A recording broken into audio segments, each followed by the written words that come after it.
हमारे मध्य प्रदेश सरकार में मंत्री और मेरे बहुत ही वरिष्ठ साथी जिनके साथ मैंने युवा काल से काम किया, ऐसे प्रहलाद पटेल जी, हमारे वरिष्ठ साथी जिनके साथ मुझे लंबे समय तक काम करने का मौका मिला, ऐसे श्री प्रभात झा जी, हमारे बहुत ही लोकप्रिय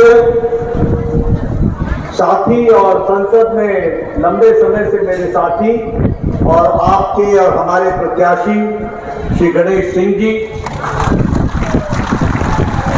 मध्य प्रदेश सरकार में मंत्री श्रीमती प्रतिमा बागरी जी, हमारे रणवीर सिंह रावत जी, हमारे कमलेश सुहाने जी, गर्मी में बैठे हुए हमारे देवियों और सज्जनों, मेरे युवा साथी और मीडिया के मेरे साथी, प्रिंट मीडिया और इलेक्ट्रॉनिक मीडिया के मेरे साथी। सबसे पहले तो आज हनुमान जयंती है। मैं अपनी ओर से आप सबको हनुमान जयंती की बहुत बहुत शुभकामनाएं देता हूं और ओम हनुमते नमः ये शब्द बोलते हुए ये आप सबका अभिवादन भी करता हूं और शुभकामनाएं भी देता हूं। मेरे पूर्व वक्ताओं ने आपसे बहुत से मध्य प्रदेश के विकास के बारे में बातचीत की है। मैं बैठा बैठा देख रहा था, आप लोगों के चेहरे पढ़ रहा था, आपकी तालियों की गड़गड़ाहट सुन रहा था और इतनी गर्मी में भी जो मैं उत्साह देख रहा हूं, जो उमंग देख रहा हूं, जो ऊर्जा देख रहा हूं, वह मुझे आश्वस्त कर रही है कि आपने फिर से गणेश सिंह जी को दिल्ली भेजने का मन बना लिया। मित्रों, यह सिर्फ गणेश सिंह जी को दिल्ली भेजने का ही संकल्प नहीं है। गणेश सिंह जी को दिल्ली भेजकर हमने मोदी जी के नेतृत्व में विजय संकल्प के साथ साथ विकसित भारत का संकल्प पूरा करना है, इसको हमको ध्यान रखना है। और जब हम विकसित भारत के संकल्प की बात करते हैं तो मैं यहां यह भी कहना चाहूंगा कि मोदी जी के नेतृत्व में 10 साल में भारत की राजनीति का चाल, चरित्र, रवैया, ढर्रा, काम करने का तरीका, संस्कृति, राजनीति की परिभाषा, ये सब बदल गया। 10 साल पहले हम क्या, साधारण मानवीय, साधारण व्यक्ति के मन में क्या था, राजनीति के बारे में क्या था? राजनीति के प्रति उदासीनता थी। साधारण आदमी बोलता था कुछ नहीं बदलेगा, ये तो ऐसे ही चलेगा, राजनेता तो आते हैं, भाषण देते हैं, लोग लुभावने वायदे करते हैं और भूल जाते हैं, कुछ बदलने वाला नहीं है। वही आज 10 साल के अंतराल के बाद मोदी जी के नेतृत्व में विकसित भारत का संकल्प लेकर चल रहा है। ये बदलता भारत, ये बदलता भारत। आज दुनिया में देश भारत की एक खातिर, भारत का एक स्थान बन गया। भारत को दुनिया दूसरी निगाह से देख रही है।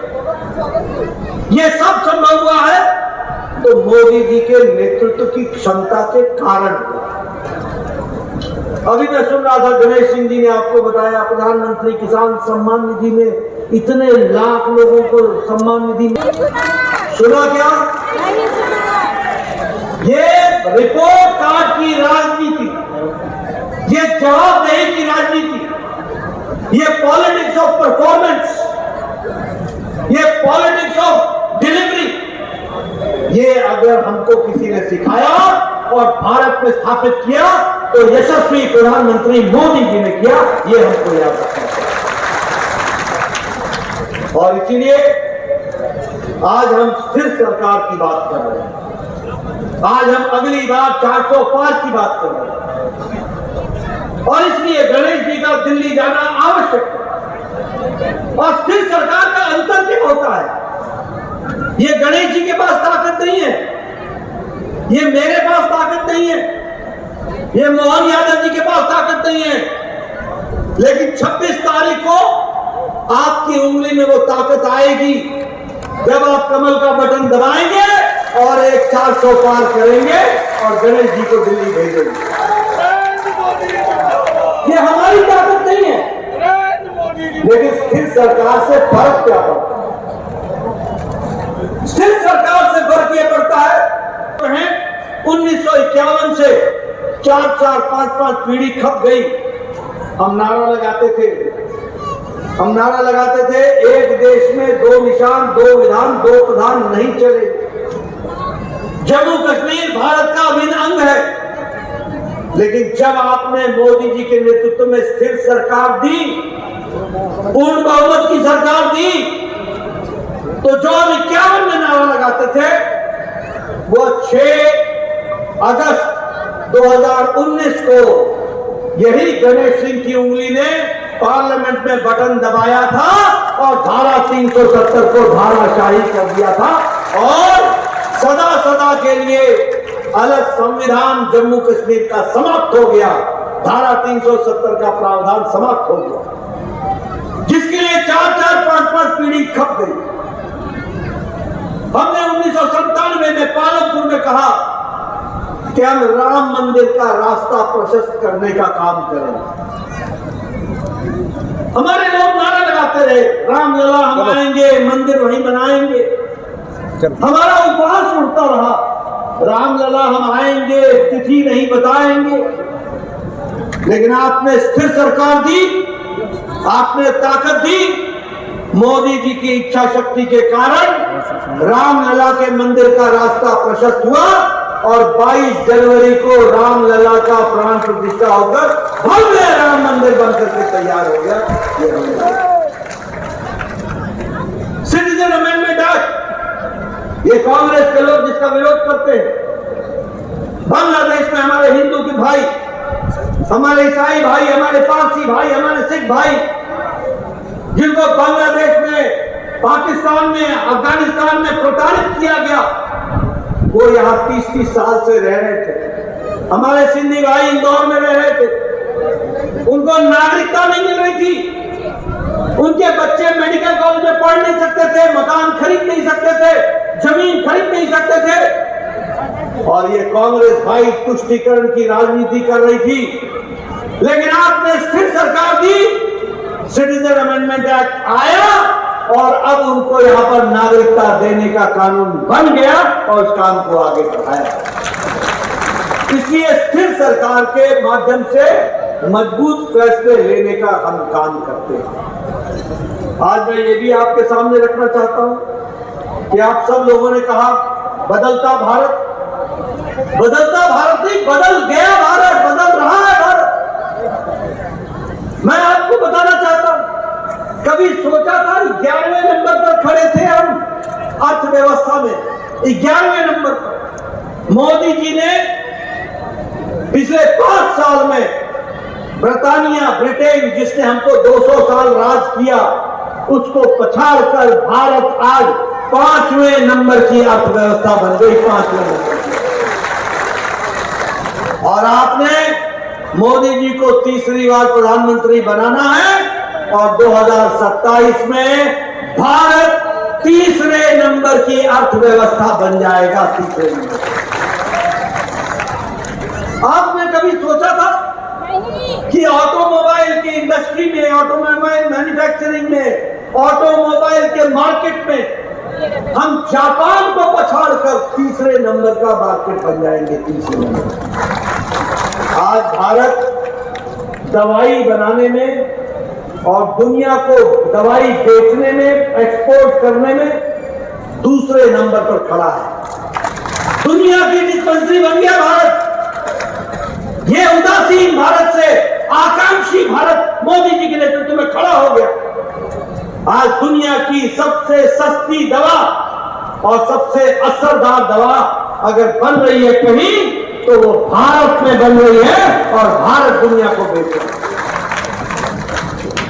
ये आपको जानकर आश्चर्य होगा, ये खिलौने बनाने का काम, टॉय इंडस्ट्री, आपको जानकर आश्चर्य होगा कि 10 साल पहले हमारे गणपति बाप्पा भी, गणपति भगवान भी चाइना से आते थे, जिनको हम पूजते थे। चाइना में बनता था गणपति, हर एक तरीके के खिलौने से लेकर के हर पूजा की सामग्री चाइना में बनती थी। आज भारत 3.5 गुना ज्यादा अपना एक्सपोर्ट टॉय इंडस्ट्री में बढ़ा दिया। ये हमारी स्थिति है। पेट्रोकेमिकल्स में हम 106% हमारा एक्सपोर्ट बढ़ा है और स्टील इंडस्ट्री में हमारा आज 4थे स्थान से हम दूसरे स्थान पर आ गए। इसको भी हमको समझ लेना चाहिए। आप लोगों के हाथ में मोबाइल है, सबके हाथ में मोबाइल है। 10 साल पहले इसी मोबाइल पे लिखा होता था मेड इन चाइना। 10 साल पहले इसी मोबाइल पर लिखा होता था मेड इन कोरिया। 10 साल पहले इसी मोबाइल पर लिखा होता था मेड इन जापान। आज आप सबके मोबाइल पर लिखा है मेड इन इंडिया। ये आत्मनिर्भर भारत, ये ताकत के साथ खड़ा भारत। और उसी तरीके से जिस हाईवे की बात आप कर रहे हैं कि यहां से हाईवे कटनी तक बन रहा है, रीवा तक बन रहा है, सतना से लेकर के भोपाल की तरफ आगे बढ़ रहे हैं, 1,65,000 किलोमीटर सड़कें हाईवे बनी। ये भी आप ध्यान रखें। रेलवे में 51,866 किलोमीटर का रेलवे ट्रैक इलेक्ट्रिफिकेशन हुआ है, इलेक्ट्रिसिटी से चलने वाला। और मध्य प्रदेश में अब कोई ऐसी लाइन नहीं है जो इलेक्ट्रिसिटी से नहीं चलती। सारा इलेक्ट्रिफिकेशन हो गया मध्य प्रदेश का। ये भी आपको ध्यान रखना चाहिए। मैं ये भी आपको कहना चाहूंगा कि प्रधानमंत्री मोदी जी के नेतृत्व में गांव, गरीब, वंचित, पीड़ित, शोषित, दलित, हमारा युवा, हमारा किसान, हमारे महिलाएं, नारी शक्ति, इन सबको ताकत मिली है। तो मोदी जी के नेतृत्व में स्कीमों में ताकत मिली है। और उसी की चर्चा कर रहे थे हमारे गणेश जी। प्रधानमंत्री किसान सम्मान निधि, आपको बताना चाहता हूं कि हम लोगों ने अपने संकल्प पत्र में कहा है कि प्रधानमंत्री किसान सम्मान निधि अगले 5 वर्षों तक चलती रहेगी और 80 करोड़ की जनता को 5 किलो गेहूं या 5 किलो चावल, 1 किलो दाल मिलता रहेगा। आपको जानकर खुशी होगी कि अगर मैं बात करूं कि प्रधानमंत्री, क्षमा करिएगा, प्रधानमंत्री किसान सम्मान निधि में 2,000 रुपए हर चौथे महीने आपको मिल रहा है। 6,000 रुपए मिल रहे हैं और मोहन बाबू का 6,000 अलग से मिल रहा है। और यह भी किसान सम्मान निधि, यह भी अगले 5 साल तक मिलती रहेगी। इसकी भी मैं संकल्प पत्र में हम लोगों ने जोड़ने का प्रयास किया है। उसी तरीके से उज्ज्वला योजना, 80 करोड़ की जनता को 10 करोड़ की बहनों को गैस का सिलेंडर देने का काम हुआ है। प्रधानमंत्री आवास योजना, अभी हमारे गणेश जी बता रहे थे इतने लाख मकान बन गए, इतने 1000 मकान मैंने इस शहर में बना दिए।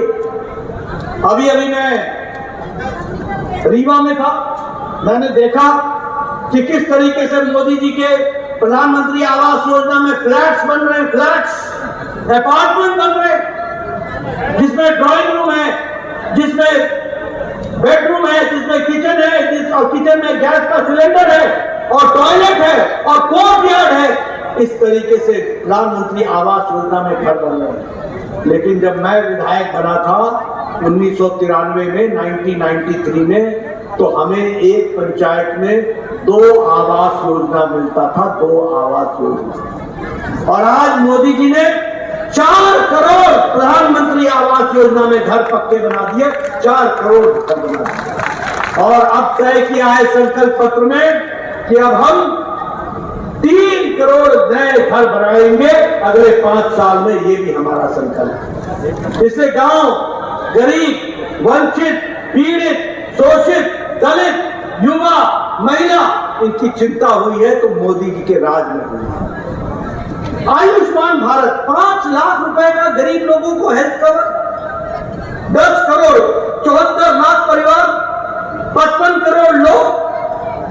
कभी सोचा था कि उनको 5 लाख रुपए का हेल्थ कवर मिलेगा?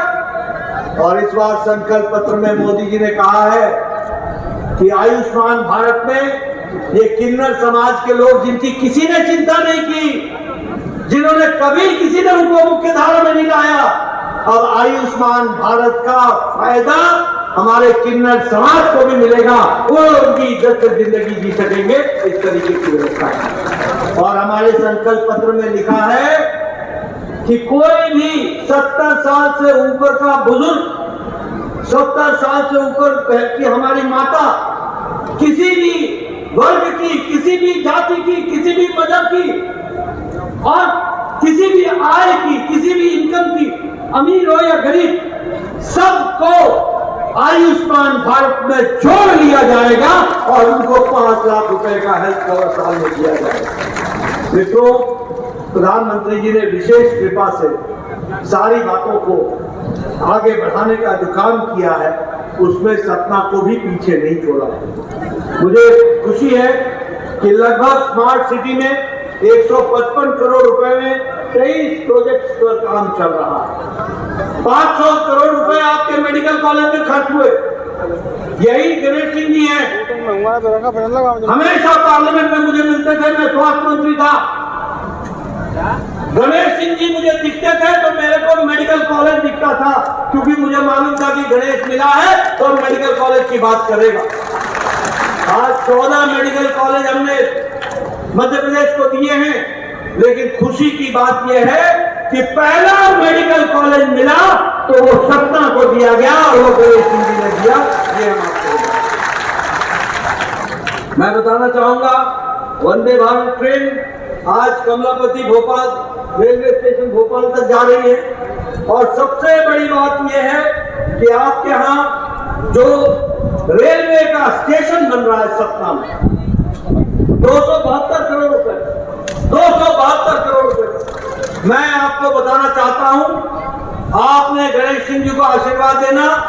7 करोड़ रुपए का एयरपोर्ट बन रहा है। एयरपोर्ट और रेलवे स्टेशन में कोई फर्क नहीं रहेगा, वर्ल्ड क्लास का बनेगा, ये भी आपको बताना चाहता हूं। इसलिए मित्रों, विकास के दृष्टि से, हर दृष्टि से आगे बढ़ने का काम हमारी सरकार ने किया है और उसको पूरा करने में हम कसर नहीं छोड़े। अब तो नर्मदा मैया का बरगी डैम से पानी भी सतना में आएगा और किसानों का खेत खलियान पूरा हरियाली से भर जाएगा, उसका भी काम होगा। ऐसे विकास के काम होगा। मित्रों, मैं एक बात कहना चाहता हूं, मेरे पास बड़ी लंबी लिस्ट है, मैं पढ़ने लगूंगा और आपके सामने रखने लगूंगा, ये बड़ी लंबी लिस्ट है। और किसी में भी कोई 400 करोड़ रुपए खर्च हो रहा है, किसी में 1000 करोड़ रुपए खर्च हो रहा है, किसी में 350 करोड़ रुपए खर्च हो रहा है, किसी में 950 करोड़ रुपए खर्च हो रहा है। मैं भी एमएलए बना था कांग्रेस के जमाने में। साल भर में 40 सड़कों को बनाने के लिए मुझे 40 लाख रुपए मिलते थे। मैं कहता था क्या सड़कें बनाऊंगा। आज प्रधानमंत्री ग्रामीण सड़क योजना में बताइए, गांव तक सड़क पहुंची है कि नहीं पहुंची है? गांव तक सड़कों का जाल बिछा है कि नहीं बिछा है? और हर एक मौसम में चलने वाली सड़क बनी है कि नहीं बनी है? ये विकास की कहानी है। इसलिए मैं लिस्ट रखने लगूंगा तो बहुत लंबी है, लेकिन मैं थोड़ा समय हमारे विरोधियों पर भी लगाना चाहता, क्योंकि हमने अपने विकास की बात तो आपको सुना दी। ये जो विरोधी हैं, ये जो इंडिया का नाम चुरा के चलते हैं, इंडी अलायंस वाले, INDI अलायंस, ये घमंडिया गठबंधन, ये किस बात का गठबंधन है? काहे का मेल मिलाप है? क्यों मेल मिलाप कर रहे? दो ही बातों को। एक, ये सभी पार्टियां परिवारवादी पार्टियां हैं और ये अपने परिवार को बचाने में लगी हैं। इनको आपसे कोई लेना देना नहीं है। आपको तो धोखा देकर अपनी पार्टियां चलाना इनका काम पार्टियां, बताओ फरूक अब्दुल्ला और उमर अब्दुल्ला परिवार की पार्टी है कि नहीं है? आप बताओ मुफ्ती मोहम्मद महबूबा मुफ्ती परिवार की पार्टी है कि नहीं है? आप बताओ ये चौटाला परिवार की पार्टी है कि नहीं है? आप बताओ सुखबीर सिंह बादल परिवार की पार्टी है कि नहीं है? आप बताओ मुलायम के बाद अखिलेश, अखिलेश के बाद डिम्पल, चाचा को भी छोड़ दिया, ये परिवार की पार्टी है कि नहीं है? आप बताओ लालू, राबड़ी, तेजस्वी, तेज प्रताप, मीसा, बीमा, ये सब परिवार की पार्टियां हैं कि नहीं है? आप बताओ ममता और अभिषेक भतीजा परिवार की पार्टी है कि नहीं है? आप बताइए केसीआर, केटीआर, दामाद, कविता परिवार की पार्टी है कि नहीं है? आप बताइए करुणानिधि स्टालिन, उदयनिधि स्टालिन परिवार की पार्टी है कि नहीं? आप बताइए शरद पवार, सुप्रिया सुले परिवार की पार्टी है कि नहीं? अजीत पवार को भी बाहर निकाल दिया। ये उद्धव ठाकरे, आदित्य ठाकरे परिवार की पार्टी है कि नहीं? आप बताइए राहुल गांधी, सोनिया गांधी, प्रियंका गांधी परिवार की पार्टी है कि नहीं? बाकी सब झुंझुना बजा रहे हैं कि नहीं? ये सब परिवार की पार्टियां परिवार बचाने में लगी हैं। और दूसरा, सभी भ्रष्टाचारी पार्टियां भ्रष्टाचारी मिल गई। मोदी जी बोलते हैं भ्रष्टाचार हटाओ, ये बोलते हैं भ्रष्टाचारियों को बचाओ। ये अरविंद केजरीवाल बोलता था कि मैं इनको जेल में डालूंगा, आजकल उनकी पैरवी करने के लिए आजकल कांग्रेस पार्टी ही साथ दे रही। ये सब चोर चोर मोसेरे भाई, ये सब भ्रष्टाचारी पार्टियां। मैं सिर्फ आरोप लगाने के लिए नहीं कह रहा हूं। बताओ कांग्रेस ने कोयला घोटाला किया कि नहीं किया?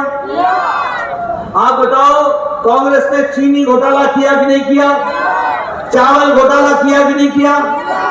2G 3G जीजाजी घोटाला किया कि नहीं किया? आप बताओ कॉमनवेल्थ गेम्स का घोटाला किया कि नहीं किया? आप बताओ पनडुब्बी घोटाला किया कि नहीं किया? आप बताओ ऑगस्टा वेस्टर्न हेलीकॉप्टर का घोटाला किया कि नहीं किया? आप बताओ अखिलेश ने लैपटॉप का घोटाला किया कि नहीं किया? आप बताओ अखिलेश ने गोमती रिवर फ्रंट का घोटाला किया कि नहीं किया? आप बताओ अखिलेश ने ये फूड ग्रेन अनाज का घोटाला किया कि नहीं किया? आप बताओ लालू मवेशियों का चारा खा गया कि नहीं खा गया? आप बताओ लालू ने जमीन के बदले नौकरी का घोटाला किया कि नहीं किया? आप बताओ लालू और उसके परिवार ने अलकतरा घोटाला किया कि नहीं किया? आप बताओ ममता के मंत्रियों ने टीचर भर्ती घोटाला किया कि नहीं किया? आप बताओ ममता ने गाय की स्मगलिंग का घोटाला किया कि नहीं किया? आप बताओ ममता ने बालू का घोटाला किया कि नहीं किया? आप बताओ टीएमसी के नेताओं ने बालू का घोटाला किया कि नहीं किया? डीएमके के नेताओं ने बालू का घोटाला किया कि नहीं किया? आप बताओ चंद्रशेखर राव की बेटी कविता ने शराब का घोटाला किया कि नहीं किया? आप बताओ अरविंद केजरीवाल ने शराब का घोटाला किया कि नहीं किया? आप बताओ अरविंद केजरीवाल ने दवाई का घोटाला किया कि नहीं किया? ये सारे घोटालेबाज एक साथ आए। पी चिदम्बरम जमानत पर है कि नहीं है? आप बताओ कार्तिक चिदम्बरम जमानत पर है कि नहीं है? आप बताओ लालू यादव जमानत पर है कि नहीं है? आप बताओ ये टीएमसी के नेता जमानत पर है कि नहीं है? आप बताओ डीएमके के नेता जमानत पर है कि नहीं है? आप बताओ संजय सिंह जमानत पर है कि नहीं है? आप बताओ अरविंद केजरीवाल जेल में है कि नहीं है? आप बताओ मनीष सिसोदिया जेल में है कि नहीं है? आप बताओ हेमंत सोरेन जेल में है कि नहीं है? आप बताओ सतेंद्र जैन जेल में है कि नहीं है? आप बताओ आजम खान जेल में है कि नहीं है? आप बताओ डीएमके के मंत्री जेल में है कि नहीं है? आप बताओ टीएमसी के मंत्री जेल में है कि नहीं है? ये सारे या तो जमानत पर हैं, बेल पर हैं, या जेल में हैं, या इनकी स्थिति है। बताइए ऐसे लोगों को आगे आने देना है क्या? आपको मैंने छोटी सी तस्वीर दिखाई, ये इंडी अलायंस की। इनको किसी से कोई लेना देना नहीं है, कोई विकास से मतलब नहीं है, कोई आपकी चिंता नहीं है।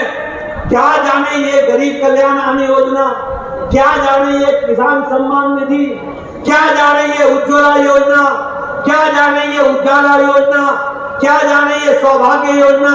सौभाग्य का मतलब इनके लिए इनका ही भाग्य है।